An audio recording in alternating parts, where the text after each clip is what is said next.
आत्ता आपल्यासोबत या ठिकाणी एक पालक आहे आणि एक विद्यार्थीसुद्धा आहे.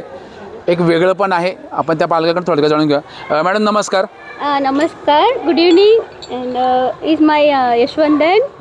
And first, when I joined the class, I just doubt because he is a special one. But after sir giving me confidence, and now is more improvement, and now totally achieving these medals. किती महिन्यापासून इथं आहे तो? Now 12 years complete.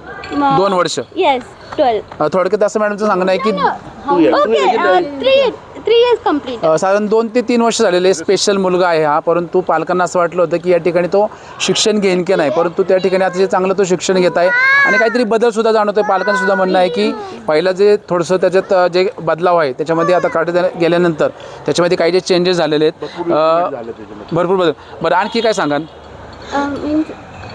और Is more improvement now. I saw because of sir giving me motivation and regular classes telling I want to attend.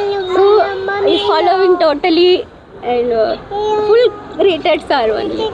थोडक्यात असं त्यांचं सांगणं आहे की सरांचं मार्गदर्शन अतिशय त्याला चांगलं होत आहे. वेळोवेळी त्याचं मार्गदर्शन असून किंवा त्याच्यामध्ये काहीतरी बदल जाणवतो हे सुद्धा पालकांना या ठिकाणी खूप छान वाटतं. आपल्यासोबत दुसरे एक पालक आहेत. मॅडम नमस्कार. काय सांगाल आपण? आपली मुलगी आहे इथं क्लासला.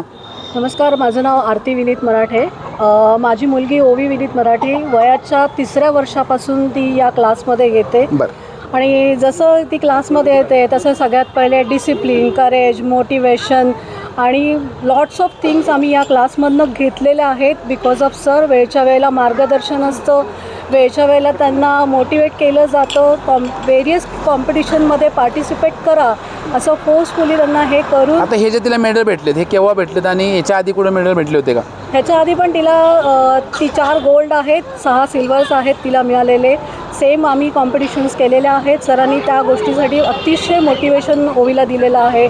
आणि फक्त ओवीच नाही तर इथे असलेले बरेचसे विद्यार्थी आहेत, बरेच वर्षापासून इथे आहेत.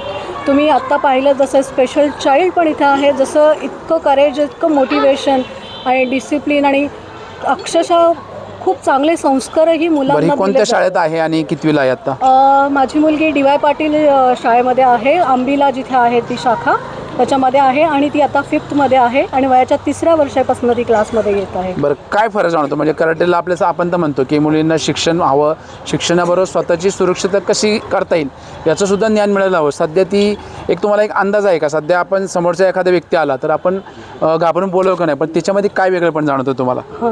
बापरे, म्हणजे आम्हाला असं वाटलेलं होतं की तिच्याकडनं काही होईल की नाही किंवा काय करेल. तर जसजसा क्लास पुढे पुढे वाढत गेला तसं आम्हाला कळलं की सेल्फ डिपेंडंट काय आहे हीच ती सगळ्यांना शिकवायला लागली. अरे वा, छान. आणि बेसिकली ती रात्री 9-9:30 वाजता सुद्धा एकटी बिंदास क्लासवरनं येते, असं काहीही प्रॉब्लेम नसतो. सो शी नोज की हाऊ टू म्हणजे स्वतःला कसं तुम्ही सुरक्षित ठेवावं. आणि ती तिच्या फ्रेंड्सला पण हे सांगते. शाळेने पण त्यांना हे दिलेलं आहे आणि सरांकडनं तर जास्तीत जास्त या गोष्टी शिकल्या गेलेल्या आहेत. थोडक्यात तळेगाव टाइम्स न्यूजमार्फत हे असं एक आवाहन करतो की अनेक ठिकाणी समजा काही प्रकार घडत असते, परंतु अशा विद्यार्थी किंवा अशा जर मुली घडत असतात तर पुढचं भविष्य नक्कीच चांगलं आहे. परंतु तुम्ही खूप छान सांगितलं. साहजिकच शिक्षकांचं मार्गदर्शन असो किंवा याच्यामध्ये पालकांचं सुद्धा मार्गदर्शन महत्त्वाचं असतं आहे. कारण पालकांसुद्धा तेवढाच वेळ आपल्या मुलांकडे द्यायला हवा. परंतु त्यांनी सांगितलं रात्री 9-9:30ला ती एकटी घरी जाते.